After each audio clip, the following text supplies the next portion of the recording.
Bedford. You also got to treat game number 2 differently, I hope, if you are the Byzantine Raiders, because game 1 didn't work out. Let's see as we are underway, and Nyx is gone. Wraith King gone. Going against Scourge. McDuck, his Wraith King seems so damn good.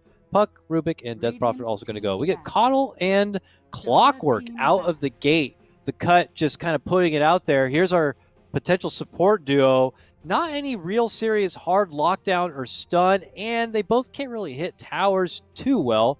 Yeah. You got wave clear, and you got ways to jump and lock others down, sure, but I gotta say, I'm a little sus on the opening there from the cut, just kind of putting your supports out there.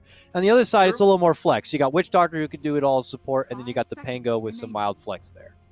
Yeah, I liked. I mean, you could tell that the last game was traumatizing for the Raiders because Pango Witch Doctor, it's just great summons clear. Like these heroes you're not going to pick summons into this. So this block they're set for the rest of the draft. They won't get likened anymore. I don't think. They're good, which is like that's what I like to see. Like you want to block that out. Otherwise, a team like the Cut, who's very exceptionally good at like a push strat, they're just going to cheese you and push strat you.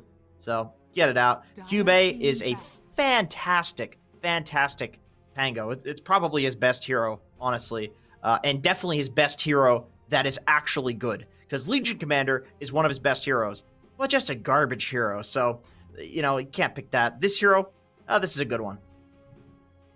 I would say, as a Pango expert myself, being coached by Lukey himself, Jenkins, I don't know if you knew that. He was very impressed by me, by the way. Yeah, I doubt that. Clockwork mid to late game can be really annoying in fight. It's almost like having a mini fissure. So, and if you get stuck in there and you don't want to be in there, it can be really annoying as a Pango. You have to swashbuckle out of your ult, which is unfortunate. But, I mean, okay. So I was looking at a list of heroes unpicked. They're going to pick TA, by the way. I just want to say it before they do. They're going to pick TA. Dark Willow was one of those heroes. Very unpicked in most regions. Yeah. But the Raiders have played it before, just like how we apparently were not too educated to recognize that they had also played, what was it, Doom in a previous series. They got actually their very first game win with that Doom. They didn't win the series against DogChamp, but they took their first game win with that Doom. And now today, yeah, they're pulling out the Dark Willow again. They got that win also with the Dark Willow. So, as you mentioned, Sunsfan, something we're not seeing pretty much really anywhere much, but Raiders are comfortable with it. Jenkins, what's your take on Dark Willow? Why are we not seeing it a lot? Should we be seeing more of it? Are you attracted to her? Let us know it all.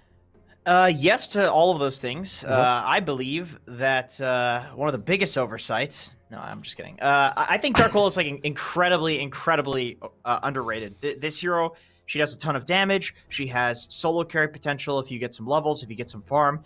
Like, this hero gets on top of you, and then that little wisp bastard comes out, and all of a sudden, 2,000 HP. Doesn't matter what items you have, you're dead. It feels like she can actually just solo kill anybody with the current damage that it does, with the talent that ups the damage. They picked the TA because none of these heroes do anything against it. Beastmaster into summons clear. Man, I'm actually loving the Raiders draft so far. I actually really like this draft. This is so much better, and I love that they're just confidently picking a bunch of shit that's like off meta, a bunch of stuff that it's just totally different from the last game. Like this is good stuff.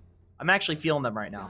So if you're looking at the Cuts lineup, it's kind of like an amalgamation fight type deal you have here, right? You got Coddle who wants to get the Ags into the Ignis Fatus, or whatever the hell it's called now, the Flicker, whatever, into whatever Invoker wants to put down. You got the Call as well, or the Primal Roar. I'm not remembering any of these spells. He got spells to throw out there, okay? He's got the whatever, and he's doing the whatever, and that guy's got the whatever. I think not my most eloquent moment, I will agree. Just had a minor brain aneurysm there. I think Dark Willow against this, and Pango and Witch Doctor as well, really good, in my opinion, against this lineup. TA is kind of a whatever.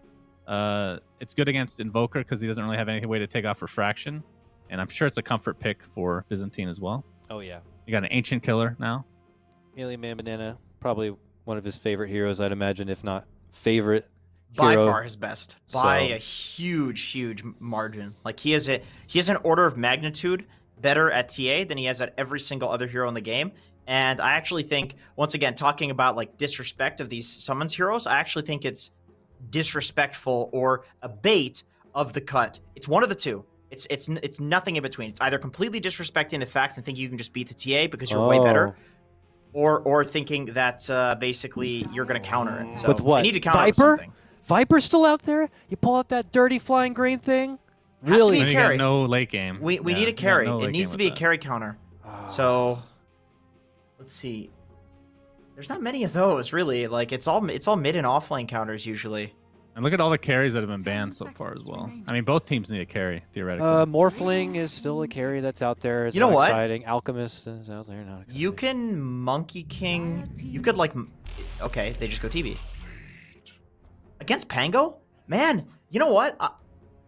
I don't even like. I feel like Raiders just has a better draft. Honestly, even not seeing the last pick, I really Maelstrom really Pango feel owns TB. you're gonna shred TB. Yeah, look, and Cube, this is his best hero. Steel Borko's on his comfortable Witch Doctor. It's like an OP hero. Frogus, for God's sakes, he's like he's known for his Rubik and his Willow. And then you have A and B on TA against Invoker. Like, that's the easiest match. Literally, that's the counter matchup. Like, Naga Siren. I mean, there's like nothing left. That's the unfortunate part here. It's not like a... It beats Beast in lane. All right. Take it in, gentlemen, real quick. I know we don't have much time to kind of really go over it again with a fine-tooth comb, but what's your prediction? I would really appreciate if Jenkins does not copy me here. I'm going to go out on a limb and pick the cut still winning, despite not having as good of a draft. I'm going to go Raiders. I think they can individual skill this one, and they have the better draft. All right, then. We heard it here. Let's go ahead and throw it into a break. When we come back, we got rkryptic and neph bringing you the coverage. Hi, everybody, and welcome back to Paradise, also known as the North American DPC Circuit. My name's rkryptic, joined by neph, of course. And neph, you're having a good time out there, man. Me too. How you feeling? Feeling pretty good. We're starting to look like a short day, but this match, with the different draft we have lined up here by Byzantine Raiders, things get a little bit more lengthy, which is usually the case when we see Naga Siren picked up.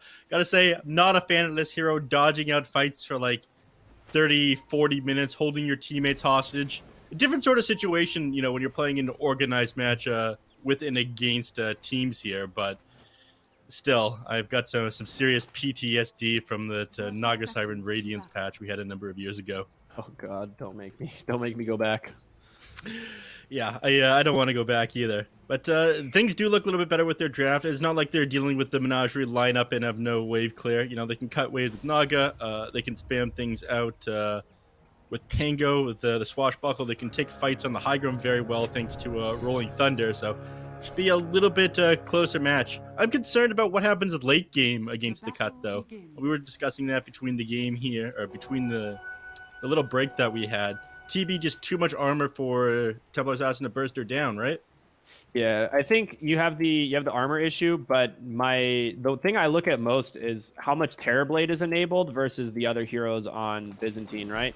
Terrorblade's gonna have Alacrity, like Beastmaster Aura, probably a Solar Crest, plus like a whole front line in front of them, and TA has to get in Terrorblade's face to do anything.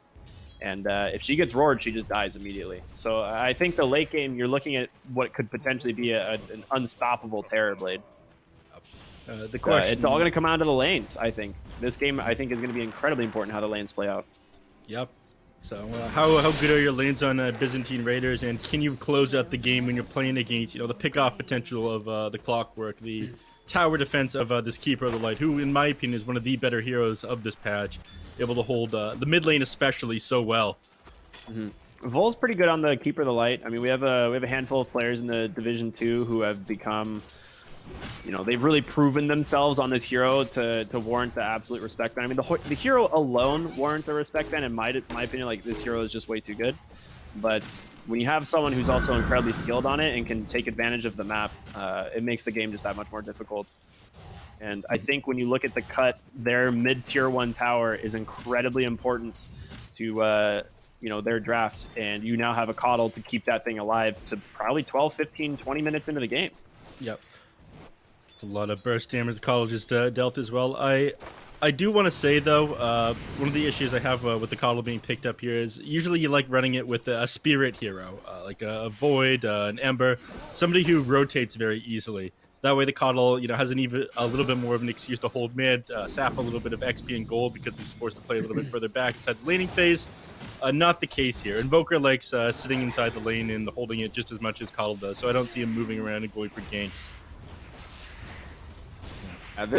Nick taking a lot of unnecessary damage here. Great Sideblade procs here coming up from A and B on the TA, just trying to go from the denies, but he knows he wasn't going to get the deny. It's more of just, applying pressure to the Invoker, as much as you can in the early levels, because you eventually get to a point where that's never going to happen.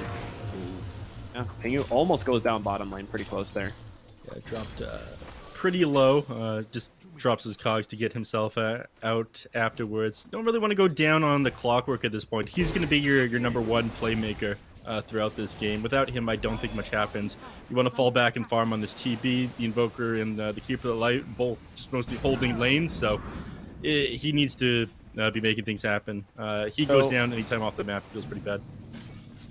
I mean, a lot of people are familiar with Coddle Beastmaster for a number of reasons because they just do great in the same draft. But we are going to see an axe build from the Beastmaster. It seems, as he now has the 2 points in the axes. You have the chakra magic. The spam ability of this is incredibly strong early on, and I think one of the biggest issues you run into is you now have tons of wave clear from the Beastmaster as well, not just the Coddle. So it makes it even more difficult to pressure the towers here on the side of the cut. Top lane, though, Maledict does come out. Vol doesn't really care all that much, it seems. He's going to turn around and just channel and illuminate in their face. Barco has to be careful with those axe on him. You have very little armor to work with here on this Witch Doctor. It's pretty far back. You have several stacks of the wild axes here. Mana constantly getting topped up here by Vol. Murder has to be a bit careful as well. About to get blasted here. Yeah, oh my god. Yeah, that's what I was talking about. The harassment from these two heroes is quite a bit, because you just have the double Sage's Mask on the Beastmaster, so you don't need every chakra. And then you just get an early Necro Book, and as soon as that's online, normally the other heroes have had to leave the lane, so you should be able to get another early tower here on the Beastmaster. I actually hadn't realized that they changed the wild axe's damage to magical from physical like it used to be. I was thinking that against a hero like Naga Siren, in fact, I just mentioned that low armor hero like Witch Doctor, but no, it doesn't matter. That means it's that much better at clearing out these Naga Siren illusions and harassing Naga Siren, because it is magical damage. They increased the damage, I think, when they made it magical slightly, or I don't remember. They reworked the ability a few times, but you can see Murderer, he's just getting constantly shoved out of the lane. Yeah. And they have to commit another salve. Witch Doctor just sitting on 2 mangoes as all of his net worth, and he has to buy another salve. Looking at net worth, the Witch Doctor has 370 net worth. This is the effect of a Beastmaster Coddle lane. You just starve the 5 position to where he cannot contest the lane at all. Yeah, I mean, even Naga Siren struggling to find last hits here. On the other side, you see Terrorblade sitting at 26-6. Naga Siren just 17-1 at the moment. So not only is your position 5 getting absolutely starved and now walking all the way back here to connect with his courier, he's a little bit worried about this Keeper of the Light and the Beastmaster. Not only are you starving the position 5, you're also harassing and stopping the Naga Siren from finding too much farm. If you can't keep up with this Terrorblade, you're going to be in some serious trouble. Yeah, absolutely. AMB, top of the net, or top of the CS, also top of the net worth, pretty dang even actually for the top few, but not that surprising. It's just the nature of Templar Assassin, but Lil Nick actually staying neck and neck so far into the game. And like you said, he's not really going to be wanting to leave the lane much. He's just going to prevent the TA from getting to his tower early. We might see him rotate, once or twice early on to maybe find a kill onto the Pangolier. But I would imagine AMB just farms the jungle for quite a while. Yeah, he will, and Dark Willow take advantage of the extra space that he has because of this. Sit in the mid lane, sap up that EXP, and Templar Assassin will also outfarm the Invoker, clearing up these neutral stacks. He didn't manage to snack both those camps at the 6-minute mark, unfortunately, but still going to find a lot of farm from doing this. You have to keep in mind, AMB is an incredible TA player. Jenkins was mentioning this on the panel. He is significantly better at it than he is any other hero. And it's a bit of a disrespect to, or either a disrespect or a bait not banning this one out. You give this man any space to farm, he will take so much from you. Yeah, it's like not respect banning Luki's Pango, right? A lot of people, most teams will just first ban the Pango and not even bother, considering whether or not they want to play against it. We're going to see a TP to the Invoker to the top lane. All right, Tornado is available. Vol falling super low. Frugos rotating in as well. They get the first blood onto Murder. The Tornado doesn't really connect onto anyone, and a two-man Cursed Crown holding them in place. All right, a successful rotation from Byzantine, but yeah, just a little bit out of position there on the Keeper of the Light. The hold managed to get a kill, but Frugos might go down. Cass slows things down, but this Invoker is fairly fast with all these points in Wex. Frugos does well, dropping. Typical Invoker, getting his first 2 urn charges. I think this is one of the main reasons he rotated to the top lane, right? Is you get the urn and you want to try and find a kill immediately so you can apply pressure with just the cold snap urn combination. We see a lot of Invokers do that. Bottom lane, they're eyeing Cube, but Terrorblade's jungling, TA is jungling, Naga Siren jungling. I think at the end of the day, the Terrorblade's going to end up getting a lot more out of the map. Pinker's doing some pretty good damage here to Cube. He's dropping incredibly low, in fact. Dude, Pingu, the future of North America. He was so patient, honestly. He waited for the swashbuckle and then knew that you can't Rolling Thunder on a Pango stuck inside the cogs. So just holding under the tower. Battery assault damage, more than enough. Yeah. Incredible play by him. How much damage Tower did he take from the tower? 180? It wasn't that much, but it was enough to finish him off. That's all they need. Is like you mentioned, once you're inside that power cogs and with that battery assault on you, you're not going to be able to get that Rolling Thunder off. Pango ends up dropping. This is their playmaker, and you know, that solo kill onto the Pangolier is going to do so much for him. Now has his boots being flown out to him. He's got a trusty shovel. He's about to hit his level 6 in just a moment here because he's got the lane to himself to be in the jungle. This guy's set to make plays. He's dangerous when he's got no farm as a position 5. Don't mess with Pingu, man.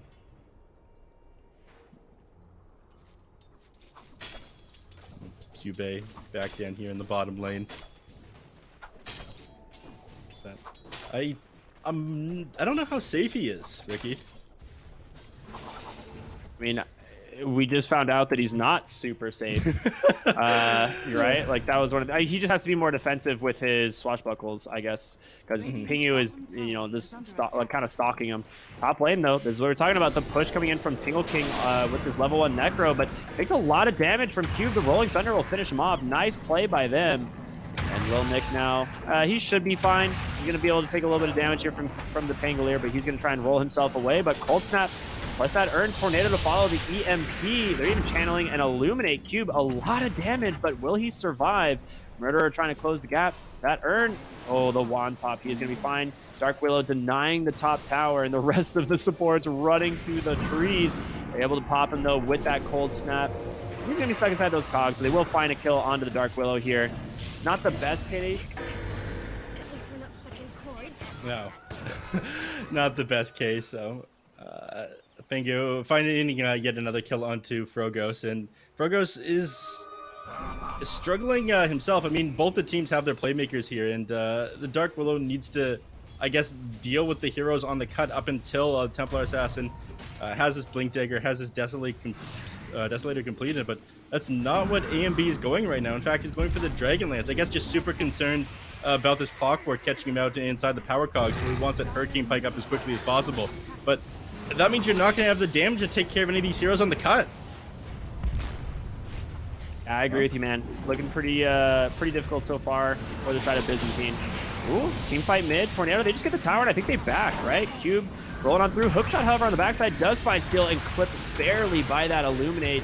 There's the roar onto the Pangolier. Perfectly timed as they able to finish him off as well. AMB forced to retreat. Another big win for the cut. Yeah. Now, they're just going to split up. I mean, walk up here onto this triangle, take control of the map, and now they have that mid-tier 1. You know, we talk about this one all the time, how important this tower is, giving you either easier access to Roshan, easier access to the enemy side of the jungle, being able to defend on your own, and it's sitting at such high HP. Anytime that they try to mount a push on the side of the cut, the Keeper of the Light is going to be able to just sit there, spam out the Illuminate, have it off cooldown even quicker thanks to Chakra Magic. We talked about this at the start, why it is so incredibly valued at the moment, this Keeper of the Light pick. And TA not really in a place to start looking for kills. I mean, still pretty far away from this Blink Dagger. Opted to go that Dragonlance because he wants the Hurricane Pike to get out of this Clockwork, like we discussed. Wants to clear this Beastmaster out of the jungle, though. They want to, but yeah, no, he's so far by himself. He's super dead. There's going to be the Maledict Death Ward. A little bit greedy there from Tingle King. He really doesn't have any support able to help him. Pingu's hookshot would be the only option. You know, Vol doesn't do a whole lot on the Keeper of the Light there. So, I mean, you could argue Space Made, but you didn't really make much space. Your team was already occupying space at that point. Yeah. A nice grab there for sure. I mean, maybe just, you know, feeling himself after the last game. You don't really have the same heroes, though, to be able to completely dominate the map, unfortunately. Well, It's just going to be Terrorblade versus Naga Siren as this game goes on. You know, which of these two can continue the farm wars? absolutely disgusting. I hate illusion fighting, people just shoving in lanes, absolutely no risk. This is why I hate Arc Warden gameplay. Yes, I understand. Terrorblade is in a slightly better spot, sitting at 6.5k now with again, a very good hero to deal with this Templar Assassin because you have such high base armor, because your agility growth rate is so high, 4.8 per level. He's sitting at 23 agility at the moment. So you're barely doing any damage to him on the Templar Assassin. It's got to be somebody else who brings him down. You do have huge magical damage with the Dark Willow, that Bedlam, if you can get on top of him, but you're going to need a couple of levels here on Frogos. And he's actually trying to farm things up right now. Shoving down the bottom lane with that Bedlam. I mean, he's doing what he can, absolutely. He's surprisingly finding farm, keeping up with the Keeper of the Light, which is not an easy task. But yeah, I think you're right. You know, the Scourge McDuck is just going to continue farming. He's got the Manta, clearing up a triple stack, maybe even a quad stack on the Ancient, and you see his net worth just pop up there, almost 600 gold. At bottom lane, Vol, he might lose his life defending this tower, but it's definitely worth it. You're slowing down Byzantine to be able to take over the map, and they're really not getting anything out of this. Like, you're farming 3 lanes on the side of the cut right now and a jungle. I mean, if you have to commit onto Vol, you have to commit so many heroes. He's got this Ghost Scepter as well, so he can keep himself alive for a little while his team teleports into the tower. So going for this Keep It Light, given how far back he's able to sit, given that he's this Ghost Scepter, keeping himself alive even longer, is super dangerous. And that's why Byzantine Raiders doesn't even want to try to go for a play like that. Pingu's scouting people out with an Invis rune. No sentry there on the side of Byzantine, the only one actually in the triangle there, and he thinks better than to follow him in. 15-minute runes are coming up. It looks like it's just going to be split 2-2 from what we're seeing here, the way the teams are positioned. I love this deep ward here, scouting A and B, and they might go for it.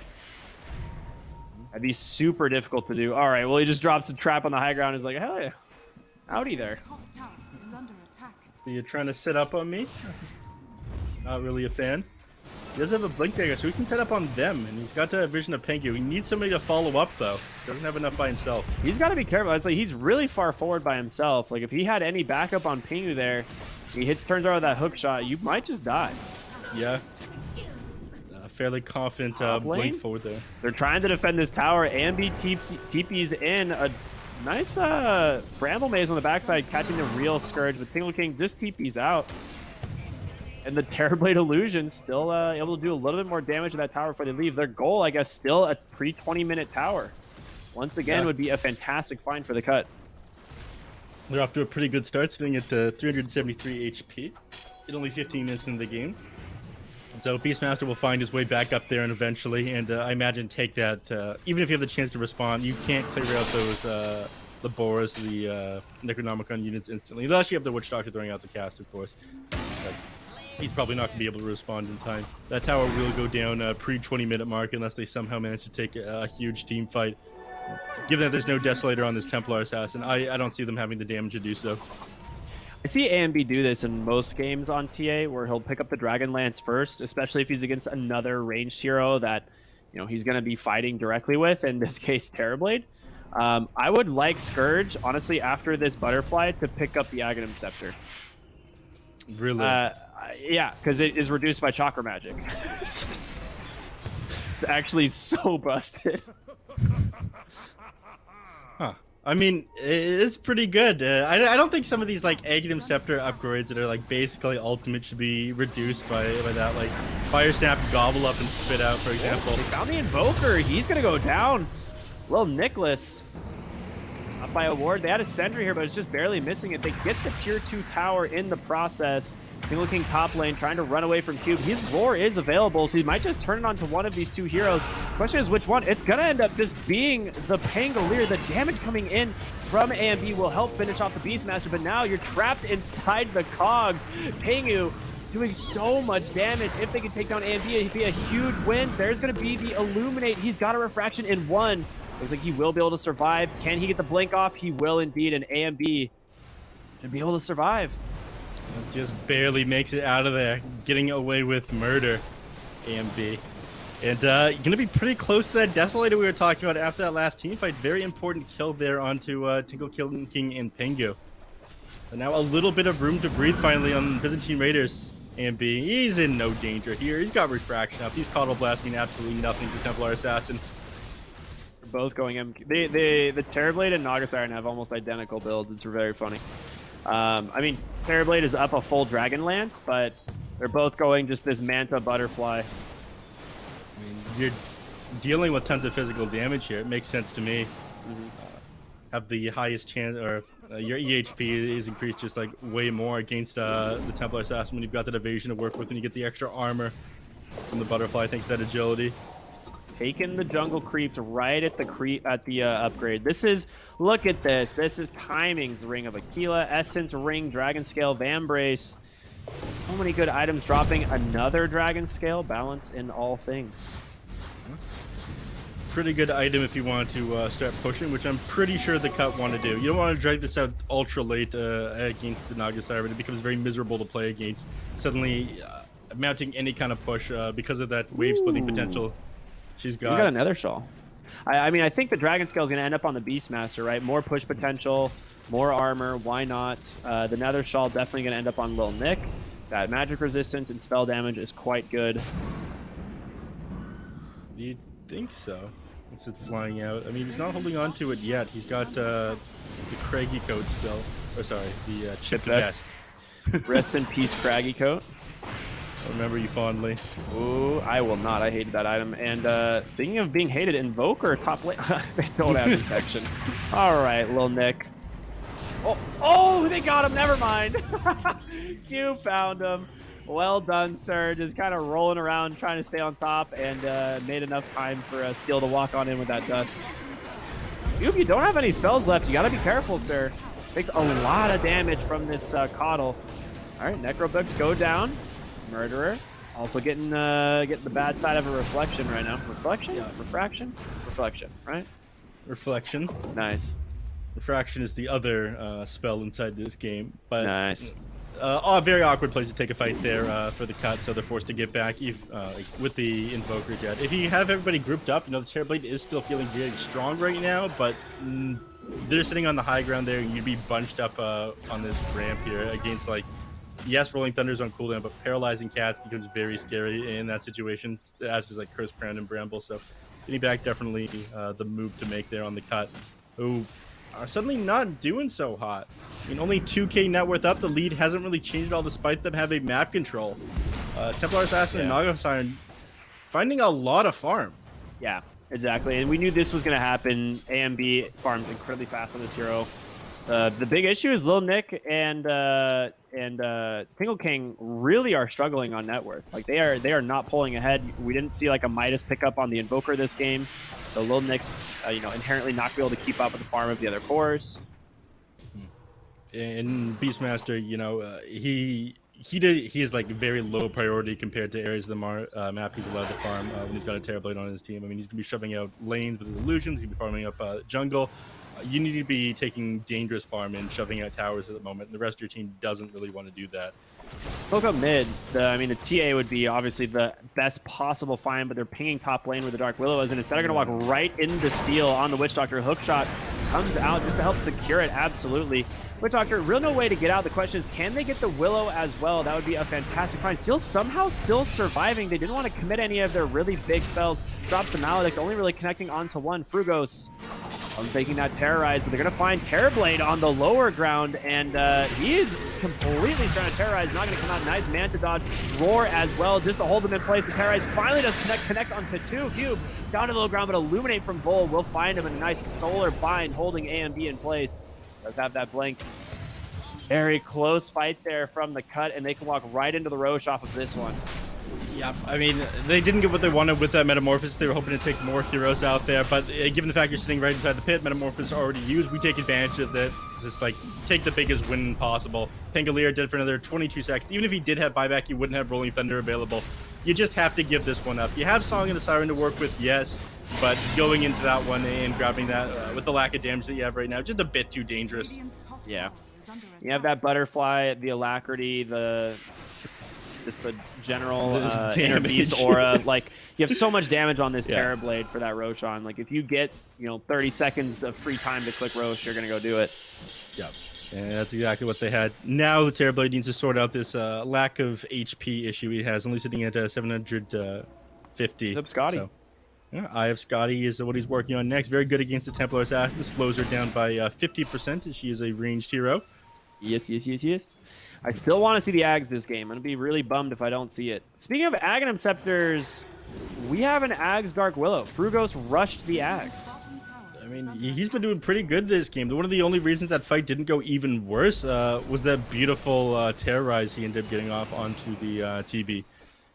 Otherwise, TB just to be wailing away everybody on Byzantine. It's going to get popped, though, and so they completely are aware of the situation. A and B feeling pretty safe, though. Gotta respect Tingle King's Roar, though. They're able to close the gap. Oh, there's going to be a route onto 2. Terrorblade caught by the fear. He does have the Aegis, though. Not the worst case scenario, but Cube on the back line completely disrupting Tingle King, but he's caught in the corner of the roll. He walks into the ball. Tingle King, he's going to go down first, but these two heroes are in a really bad position. Murder has to Song of the Siren, barely has the mana to do so. Cannot TP, though, and the Naga Siren is now on the run. She escape is the question. And this is a big one. She would be a fantastic kill. She is so fast with this casual Faded Brooch and this Wind Lace, and they're going to have to give up. They cannot do it, so a 2 for 0. Yeah, I mean, hold on to your Wind Lace, everybody. I think that extra 20 movement speed made the difference of whether or not the Naga Siren went down there. Didn't go the movement speed talent, but off to hold a Wind Lace at this point in the game, which is hilarious. Anyhow, Naga Siren ends up escaping there. It looked a little bit iffy at the start of that team fight. You saw Pangolier, focus on that Beastmaster instead of using the Rolling Thunder to take out the TB there. But the TB has Aegis. He's just going to get right back up afterwards. So it ended up being the correct play. Getting rid of that Beastmaster, taking a little bit of a win from that fight instead of bursting down the TB. Feels very awkward when you have to ignore the high DPS hero, but they did manage to stall him out with Song and whatnot. A big change to the team fights here is the Cuts Caudle now has the Aghanim Scepter, so Will-O-Wisp online, which is a big deal. This ability just completely changes what happens in a fight. They will go ahead and run this Necro Book in here, find some wards, get the sentries, they get the bounty runes. It's just a good rotation in general, right? They get the tier 1, they're going to be able to get the tier 2 here because there's no way to walk into this triangle. Once the Cut gains control of this, you pretty much accept defeat on this tower. I got bad news for you. They might even get the tier 3, as that is the Eye of Scotty flying out to Scourge McDuck. So little they're able to do to prevent this one. I mean, they can shove people back. They have some high ground defense here with the Rolling Thunder, but that Aegis that I was just talking about, and them being forced to ignore the Terrorblade in that last team fight because of it. Here's your damage to the Terrorblade, the Frugos Ags, actually. That might be it. I mean, damage to Terrorblade or helping him find a target to Sunder is my question. Holding him in place, Sunstrike. It's going to get split between the two. Scourge, he's doing a good job at holding meta, right? I think he's doing this correctly as he wants to wait if he's forced to reincarnate, right, with the Aegis. They get the tier 3 tower. Commit some big spells, but it's super low cooldown on Will-O-Wisp. You Chakra Magic yourself a few times, and it's back up. Yep. And that's exactly what he's doing at the moment. Another 30 seconds until it's off a cooldown. They'll still have Aegis up for another minute right now. Yeah. Going right back to this tower. Cardi's going to give a hand. Slowed down by the Sentry Ward. Absolutely disgusting. Thank you very much, Cardi. Cardi, you had one job, sir. One job. Oh, he's doing it. Oh, now he's okay. That's a beast, Cardi. Nice try. But still, can't commit onto this TB. You can stall for, you can try to stall it and grab him as his Aegis expires at the exact same time. It's the best you're able to do, but the range reacts is sitting at almost 10% HP. A decent Looks like they're punch. done. Yeah. I think they don't want to risk the Aegis timing and dying, and so they're just going to back off. Yep. Push out the other lanes. Well, unless mid lane you find the real Naga Siren, then that could be a huge issue. Wait, Coddle just... What? Ooh, that is an unlucky timing on that relocate or the recall. I mean, the Naga Siren can just pop the song if she's ever in real danger there. Yeah. Actually, So. smoke up once again. Still Frugos looking for a hero. They don't have any vision on the dire side of the map, just pinging out this tier 1 tower in the mid lane, but Vol and Pingu making it so difficult to push into it. As we're talking about, I was like, maybe you defend this mid-tier tower until like 20 minutes. It's 27 minutes, and the tower is still alive because of Keeper of the Light. What this hero is so good at doing. And they're forced to get back yet again. This is the only time that they have a little bit of breathing room, too. I mean, this 3-minute period while the Terrorblade doesn't have the Aegis. I mean, you might have a bit longer depending on how long Roshan takes to respawn, but you didn't find enough in that that window that you had to leave your base. And once this TB gets BKB, you know, suddenly you can't threaten him with the Rolling Thunder. He's just going to end up destroying your mid tower in the racks in that 10-second duration of his BKB. So he's going to go to the BKB first. He had the MKB queued up, but yeah, I do agree. I like the BKB pickup. He just needs to kill the base. I think they're on a time now here where they would love to get a lane of barracks in the next few minutes, because obviously going ultra late game is not the easiest. I still don't think Terrorblade dies, but I think the rest of his team starts to do a lot less in comparison to, Byzantine. I mean, Terrorblade's got enough damage. He doesn't need the MKB to provide him more damage. What he needs to do is to survive this Dark Willow eggs and this is Dark Willow eggs and the Rolling Thunder, just keeping him perma-stun. So BKB definitely the correct decision here. Also, Rolling Thunder is cube when you come in and he just has meta and pops BKB, you die. Yeah. You have to actually just immediately cancel Rolling Thunder and run away. Well, you just cannot do it. He will just chew right through your health bar so fast. Yeah. I mean, that's another thing that they're just holding Roar for. Whenever he has meta, they just prop the Roar as he starts to come towards him with the Rolling Thunder. It can be somewhat tricky, especially given the fact that he now has the Blink Dagger, or he's got the Blink Dagger on the Pangolier. So getting on top of the TV is a little bit easier. It's harder to get the Roar off on him as he's coming towards you, but even so, BKB solving that problem. So far, they're doing a pretty great job at kind of preventing the split push here from the cut. They do have a massive map control advantage, but I think overall, the gold lead has been pretty much stagnant. It's kind of flatlined, going a little bit back towards Byzantine. The XP lead is still about 10,000 in advantage for the cut, though, and I think that's the big issue. Is you've got this level 19 Terrorblade, and your supports on the side of Byzantine are kind of starved. Yeah. Wait a minute. Do I have that backwards? I do have that backwards. Byzantine has a massive 10,000 XP lead. I looked at the hero list and I was like, wait a minute, that doesn't make sense. You have 2 level 20s. Oh yeah, looking at the XP graph, yeah, it's 10,000 up on their side. I mean, this will happen a lot of the time. Coddle will be able to find some. A really aggressive blink. He's going to go for that roll up, get immediately hookshotted though. Can they get the roar? They do. I don't think you can survive this on the Pango. No chance at all. You do get some big spells out of it, but I think you're okay with that. You get some stuff. The Pangolier is crucial to varying the high ground. Again, this is the main reason why Scourge McDuck is forced to build his BKB, because he doesn't want to get perma-stunned and killed by the Rolling Thunder. Now it's on cooldown for another 50 seconds. You're feeling much more confident. You're able to grab this tier 2 tower here in the mid lane, which in turn makes grabbing Roshan even easier. Who's going to respond another minute and 30 seconds. They stall for now, so Naga cutting these creep waves actually keeps his mid tower alive. And this is why you're hoping to end a little bit earlier. The Naga Siren split pushing factor. I hate dealing with this in my games. I absolutely do not miss the Naga Siren patch.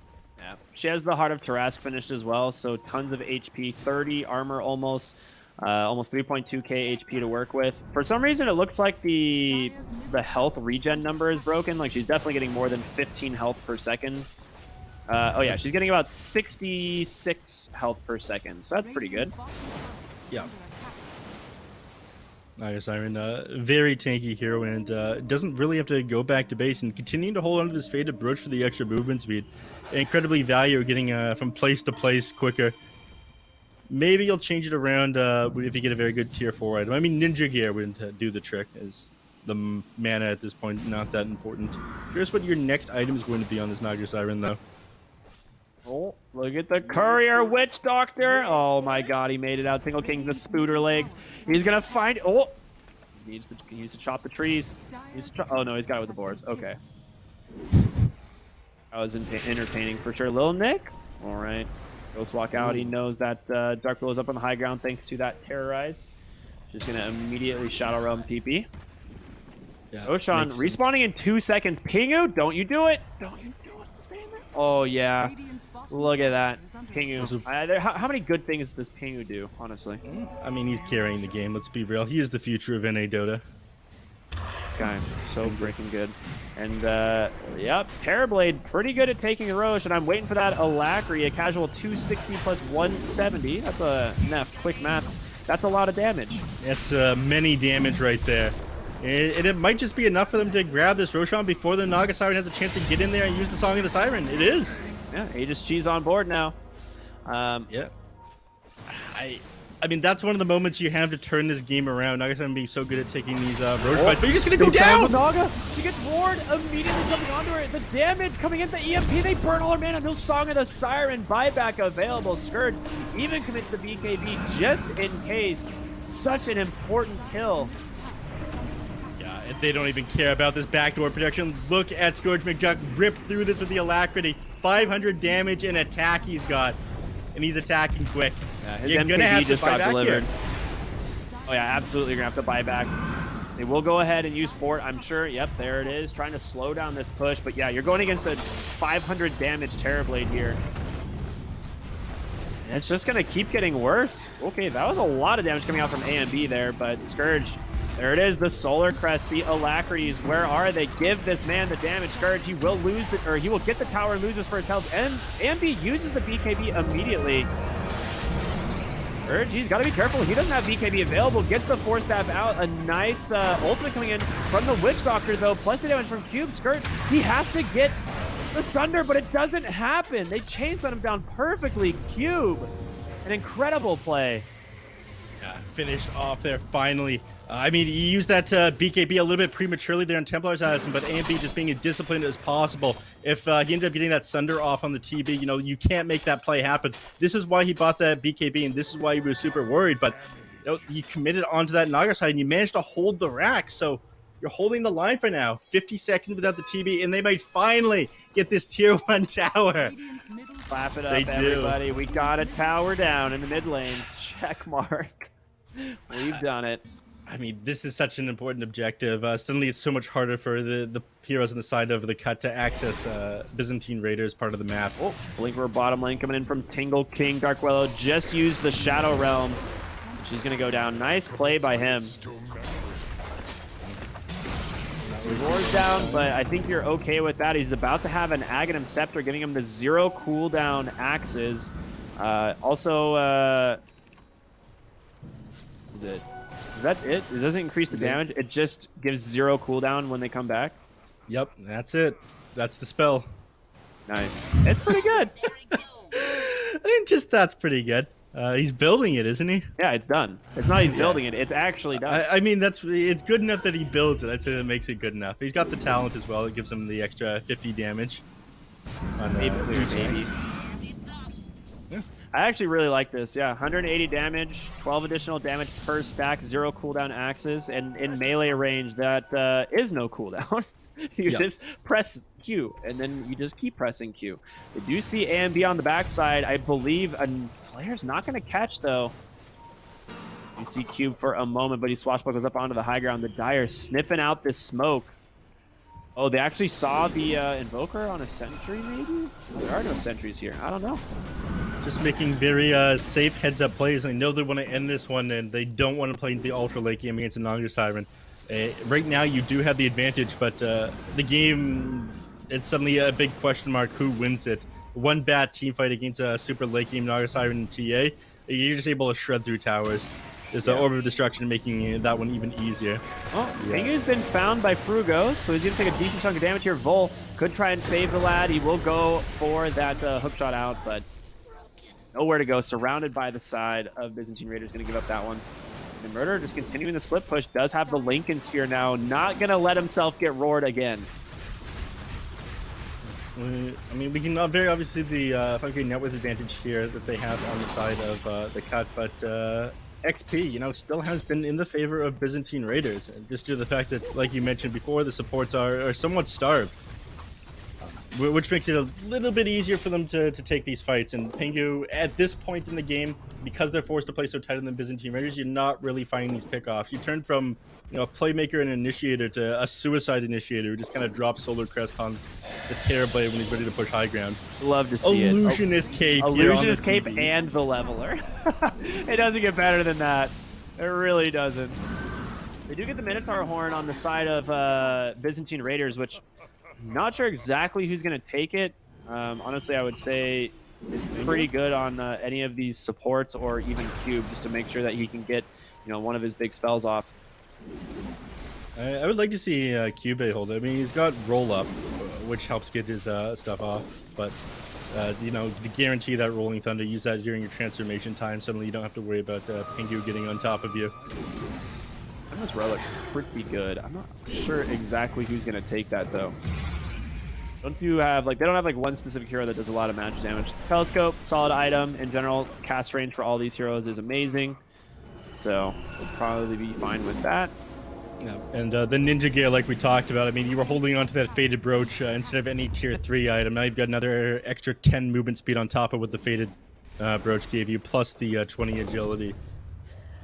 Ooh, a Penta-Edged Sword. Very good item. And Swift Blink picked up on AMB's TA. Like this item a lot. I just generally enjoy all of the new Blink upgrades. I think they're all so cool. The Overwhelming Blink's a little bit boring. A little bit more like the Underwhelming Blink, am I right? No, I do like it. I think the Overwhelming Blink, it is really good utility, but yeah, it's the less flashy of the two for sure. A Stormcrafter for the Beastmaster. Okay, he's actually really happy with that because 4 mana regen on his build is actually huge, and he's going for the Octarine now, and he's about to have it. Well, he's not about that, but he's going to get there pretty quick. I'd rather have a Spell Prison. It also gives you 4 mana regen, but whatever. Cycle. Oh, Abyssal onto Cube. They even commit the Roar. All right, well, that's the Abyssal reveal from the Terrorblade there, so we'll have to be conscious of that one. Yeah, but given the fact that he still has buyback on the Pango here, and given the fact that he still has Rolling Thunder, they're not able to take too much off of this. So they continue to split push the wave, shove them in with these Murderers TB cut both mid waves. So you have no waves to push. You have the 30-minute outpost or the 40-minute outpost being claimed. So that's going to give yourself a little bit more of an XP advantage. I think right now it's still going the way of Byzantine, right, though? Yeah, it is. So, Bounty Runes, all 4 should go their way. Oh, bottom lane, he's found the real Naga Siren. Invoker in some trouble, potentially just going to immediately Song of the Siren. They have a way to cancel it, though. Willow's Wisp does not do that. No, it does not. You know, sometimes you're like, you know, I'm 100% sure that this does not work, but I'm gonna do it anyway because it used to work, right? That's the mentality, I think. Yeah, press all of your buttons. Better than not pressing the buttons. But Z-Freak just did this one Oh, they managed to find AMB in the jungle. He does have BKB, but the Roar comes out. AMB's dead. Woo! The damage from Tingle King and friends. I'm actually really curious to see how much Tingle King did here with this axe build, because it seemed like a whole lot. It wasn't that much. He did just under 600 damage there. It was all the Invoker with a bunch of right clicks and you know, the Urn, the Cold Snap, keeping them in place. Actually, in fact, Anger ended up doing more found damage Bull in the than mid the lane. Clockwork. He has Glimmer Cape and Ghost Scepter that might be a bait. They get his Lincolns.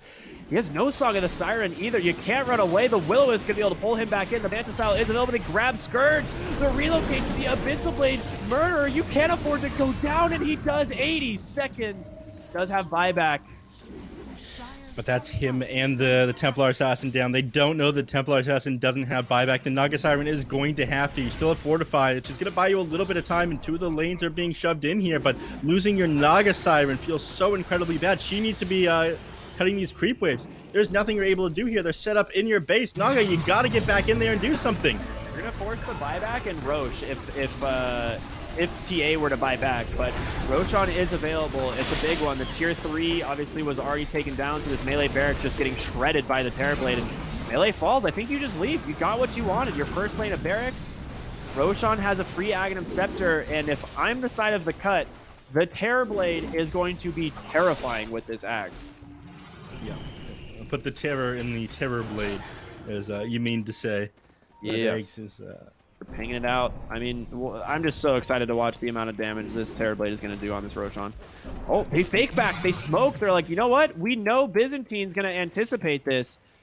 Oh, this They're is the sitting on big the high green ground. play. Oh my gosh, a huge fight coming our way. Murderer, there's the roar, and be able to blink on out for a moment, but Murderer, he's the one who cannot afford to die. The Rolling Thunder not going to do anything because of the Song of the Siren. Byzantine needs to disengage. The hookshot catches Pango Cube on the run as well. They TP out, and Byzantine forced back to the base.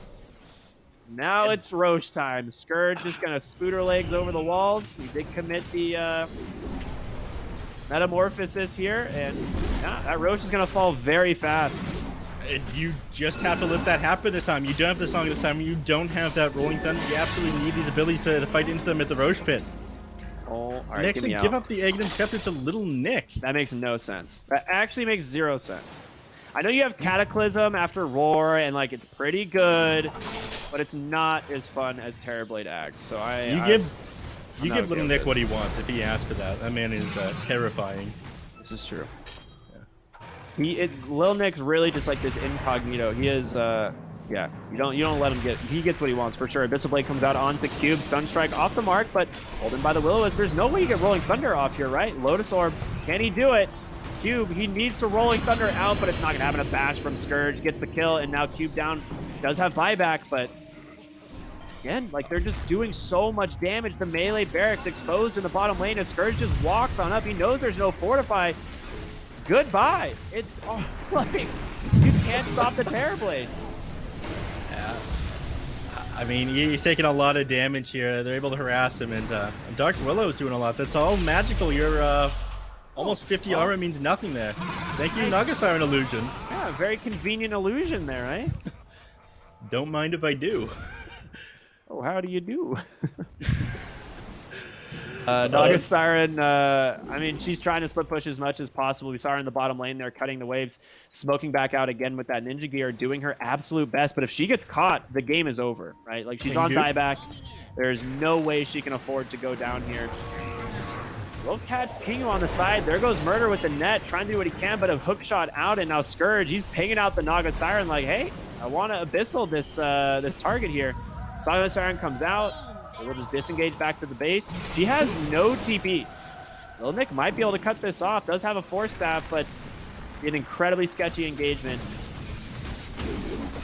He's not going to be able to grab that one. Needs that sheep stick completed. He's still quite far from having that. You catch the Naga Siren with that, buys your team what they need. They get Clockwork to get in position.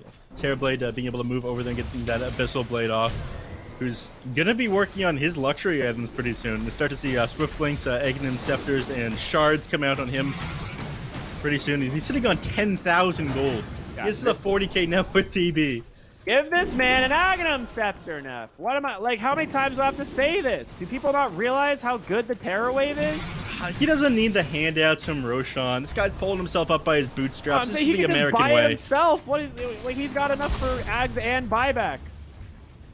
Oh my lord. Alright, tier 3 under siege the Will-O-Wisp just to ensure this is Scourge gets both the Alacrity and that Solar Vest. The disarm immediately purged. Tier 3, the range, and now the melee barracks under siege. Curse Crown will pop, slowing this down just a little bit. Tornado on the backside able to disrupt A and B's initiation. Terrorblade still has Aegis and BKB, but the Mega Creeps have been... Oh, no, there's still a range barracks mid, but able to get the first life on the Terrorblade. The question is, can he get the second? He's got a BKB.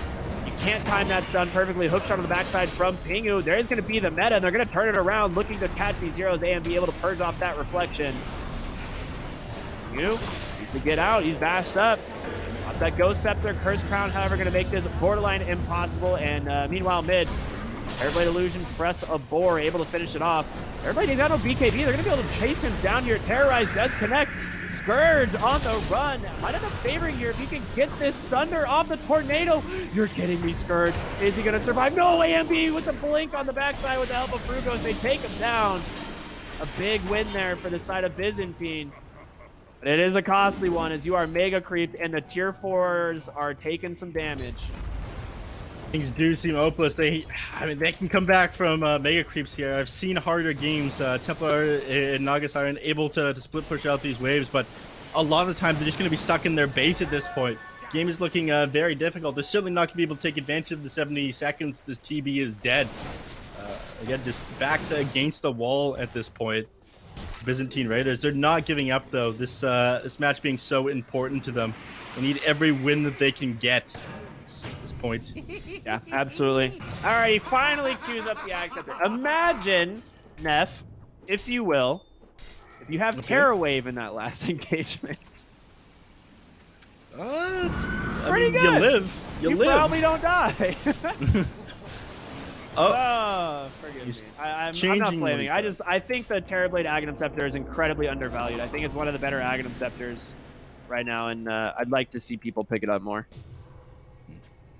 Wow. I mean, they're now going for last-ditch items. I mean, you get your luxury items here on the Terrorblade. A and B, Templar Assassin looking for a luxury item of her own, has been switching between this Daedalus and Divine Rapier.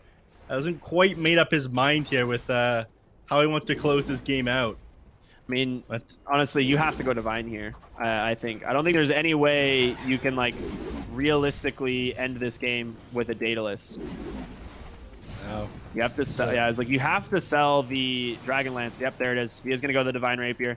I was like, there's no way that you can take on this Terrorblade and realistically end this game against him with a Daedalus. It's going to be the Divine Rapier.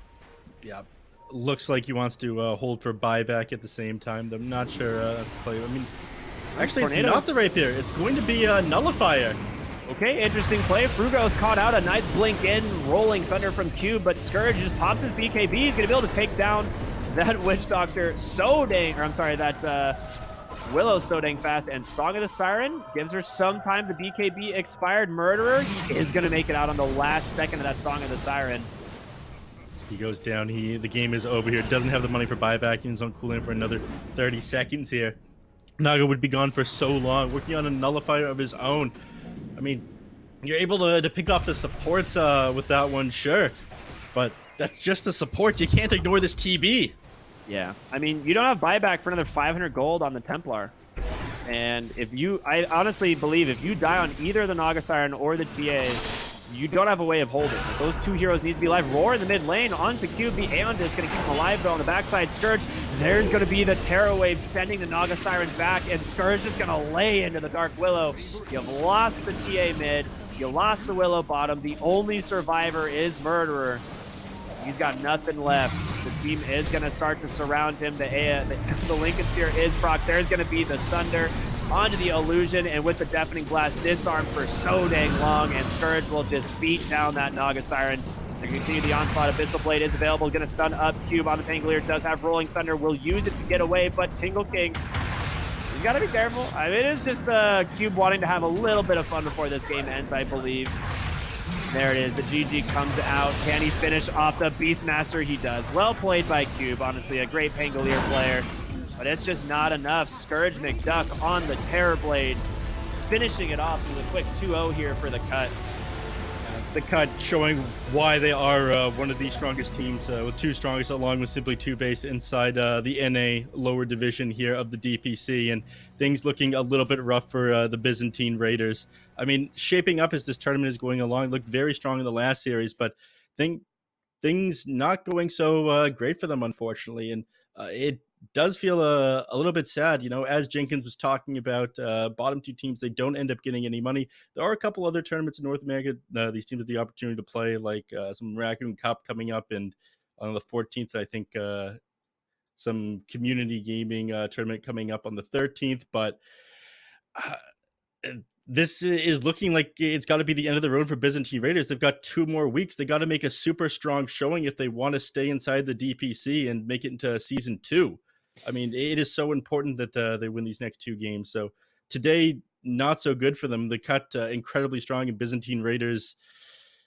I mean, despite having Steel Borko stand in for them, it wasn't what they needed to cinch this one out. Yeah, it was just a rough game, and you can't really I think honestly, when it comes to any team here in the NADPC, the big thing, or in the DPC in any region, is to always keep your head high, right? Like, it's one of those things. It's a pretty great accomplishment to make it into the DPC leagues in general. You have to commit a lot to make it through the qualifiers. It's a feat all in its own. So if Byzantine does, get relegated out of the DPC season, we'll probably see them back in the open qualifiers for season 2. And it's honestly fairly likely that we'll be seeing them back. I think they are definitely one of the better teams that's going to be going through those qualifiers. But yeah, I mean, if you're Byzantine, I don't think you should, hang your heads by any means. Be proud of what you've done to get to where you are and just keep improving. But yeah, I mean, the cut is just a great team. At the end of the day, I think this is a phenomenal team here in the lower DPC. It's likely, based on the standings right now, that we're going to see these guys move it into the Division 1. I mean, they're in the rankings for the promotion. They've only lost to Simply 2 Based, which is an undefeated team, currently 10-2, 5-0. Like, they are so dang good right now. They're Simply 2 Based, my friend. Simply 2 Based, simply too good. And yeah, it's been a super fun run here on the lower division or Division 2 of the NADPC. But yeah, that's going to do it for us tonight, Nev. Any final words or thoughts before we throw it to a break? Thank you, everybody, for tuning in. Had some exciting matches tonight. First one cut a little bit short, but, we got the best teams in North America. It's no doubt that we'd set records like the cut just set in that last match, I imagine. 17 minutes, GG. I think all outer towers taken, no time at all. Easy. Yeah, I agree, man. Well, I think that's going to do it for us here tonight. So thank you, everyone, for tuning in. We greatly appreciate it. We're going to throw it to a panel right after this. So that's just going to, like I said, that's going to do it for Neph and I. We've still got some handsome gentlemen that are going to be continuing the discussion of the NADPC. But that's it for us. We hope you all enjoyed the coverage and enjoy the rest of the panel as they break down the game.